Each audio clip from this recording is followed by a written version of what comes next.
చదువుకునే సమయంలో కొందరు అల్లరి చిల్లరిగా ఆడుతూ పాడుతూ ఉంటారు. తర్వాత ఏదో పని చేసుకుందాం అనుకుంటారు. కానీ ఆ పని చేసుకునే సమయంలో చదువుకొని ఉండుంటే బావుండేది కదా అనిపిస్తుంది. తీరా అప్పటికే సగ జీవితం అయిపోతుంది చదువు జ్ఞానం కలిగేసరికి. ఇక్కడ చూస్తున్న దృశ్యం నేపాల్‌లోనిది.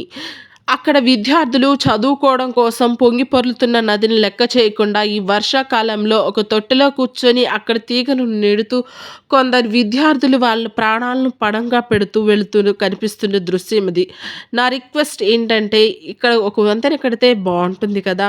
చదువుకుంటేనే దేశం ప్రగతి పదంలో నడుస్తుంది. అది నేపాల్ కావచ్చు, భారతదేశం కావచ్చు. ఇలాంటి విద్యార్థులు ఖచ్చితంగా చదువుకుంటే అభివృద్ధిలోకి ఖచ్చితంగా వస్తారు. అన్ని కష్టాలను చూసిన వీళ్ళు ఖచ్చితంగా ఏదైనా సాధించగలరు.